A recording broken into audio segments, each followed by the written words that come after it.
When it comes to same-sex marriage, my basic view is that on a societal level, I think that the only relationship that society has an interest in is a heterosexual marriage that produces children. I think that's the best kind of relationship for the generation and upbringing of children.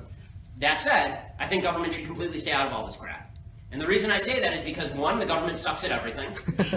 Right? The government has been terrible at forwarding the institution of marriage, clearly. Since back in 1960, 20% of blacks were having children out of wedlock. Now it is 70% of all black children are born out of wedlock. In the white community, it was 5% in 1960. Today it's 40%.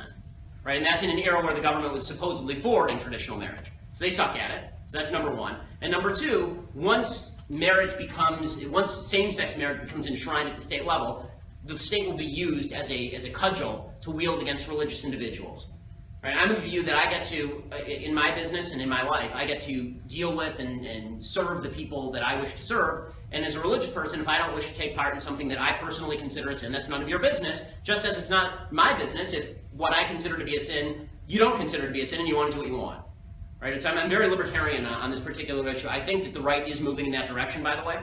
You know, conservative states like Alabama have actually taken measures to disinstitutionalize, to get rid of state-sponsored marriage altogether because they're afraid of what's coming next. And I think that's the direction in which things are going to move. And I think that social institutions then have to teach people, you should get married, you should have kids. You know, the social institutions failed and then the government failed. And I think we need to rebuild social institutions. De Tocqueville wrote in large measure about how the United States was unique in that we actually had this grand non-governmental social system which allowed us to have a social framework within which we all work. And when the government took over for that, then it made the country that much poorer. It made our social ties completely frayed. So that's my view of same-sex marriage. Your time. Thank you for coming here. I disagree with a lot of what you said tonight. Good. That makes it fun. I don't believe that being transgender means that you have some sort of mental illness. Okay. And I think that the majority of the psychological, national associations would agree with that. And I think that there's a lot of evidence that institutional racism exists and that it manifests itself in very real and negative and harmful ways. Okay. But I don't feel any violence or animosity towards you, and I would say that most of the people that I know might wish that you wouldn't spread ideas. They might wish that you wouldn't spread ideas that they find harmful and negative, but they don't feel any direct ill will towards you in any violent way that they would carry out. So I guess what I've been feeling throughout this talk is kind of this vast mischaracterization of the left as some sort of homogenous, violent, oppressive body. And I think that the majority of the people that I know and the majority of the interactions that I've had with communities on a larger scale have not matched that representation. So I was wondering if you could kind of talk a little bit about the nonviolent. So there are two aspects to the nonviolence, okay? And I think one you will agree with and one you will disagree with. So the one that you will agree with is the one that you've already agreed with, which is that you don't get to hurt people just because of what they're saying, right? This we all agree with. This is also the distinction. There's a reason I use the word leftist and not the word liberal. I think there is a distinction between people who are liberals and people who are leftists. I think that people who are liberals may disagree with me on politics, but they don't feel that they get to use force to shut people down. Leftists don't feel the same way. So that is an actual distinction. Now, here's the part where we'll disagree. I think that if you are seeking to use the government to cram down your particular vision of society on individuals in violation of their freedom, that this is an aspect of totalitarianism. Whether you want to shut me down or whether you want to, let's pretend for a second that I were a baker. And let's say that I'm a religious baker. I'm a religious person, so let's say I were a baker. And let's say that I don't want to participate in a same-sex wedding because I feel that that's sinful in my own religious belief. My belief is that's none of your business. The belief of most people on the left is that there should be legislation that forces me to cater to that same-sex wedding. By polls, this is true. So, now we're getting into dicey territory because now this does implicate violence. It implicates governmentally used violence. So, you can be, I'm happy you're libertarian essentially with regard to my speech. But when it comes to my behavior, you're significantly less libertarian than I am. You can do what you want, I don't care. But people on the left deeply care what I do in my personal life, that they have no right to my labor and they have no right to my services. So this is where the pedal hits the metal in terms of American politics, and this is where the pedal will hit the metal when the government starts getting more and more deeply involved. As far as the institutional racism, all I would ask you to consider, you can believe what you want, but I would ask you to consider this.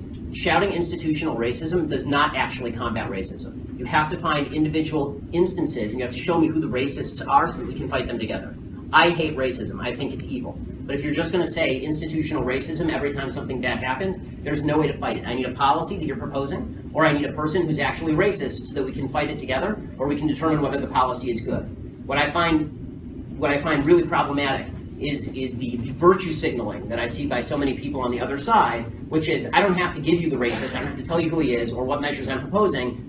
I just say institutional racism, everybody cheers for me because that's an approved point of view, and now we move on with our lives. You haven't helped anybody, you've just made yourself feel better. If you want to have her respond, please. Well, I think that institutional racism in and of itself, first of all, I would say that the majority of the people that do bring up institutional racism do also have solutions as to how to combat it. But it invariably involve encroaching on other people's liberty. But yes. Well, I would just say that there is kind of, again, I feel like you're painting a wide and diverse group of people with the same brush and saying that if you can't point to a policy or if you can't point to a person, then you're just wasting everyone's time. And I think that a lot of people are trying to point to policies, and while I think that the idea of pointing to a racist person is fundamentally in contrast with the idea of institutional racism, because institutional racism grapples with implicit bias in the society as a whole, or not like a ghost in the machine, but in individuals. Unless you're connecting that to a policy, it's a cop-out. Because now we're ghost hunting again. If you just said to me, we have a problem in American society, income inequality, right? It's a problem in Americans. If you just gave me any problem, and I said, well, that's the Bilderbergs' fault, right? That's the fault of the Bilderbergs, right? It's a conspiracy. It's the fault of the Bilderbergs, right? There are all these conspiracy theories about the Bilderberg group. So let's say that it's the Bilderbergs' fault, or it's the protocols of the elders of Zion. It's whatever it is. There's some conspiracy out there. You would say to me, that's not useful because what are you even talking about? When you say institutional racism, it's too broad. You at least have to name me the institution. Which one is the racist one? Which institution is racist? Tell me which, so we can fight it, seriously, so we can fight it together. Just shouting slogans like institutional racism it's not effective. Shouting white privilege is not effective. I want to be on your side. I do. I want to fight racists. I think racist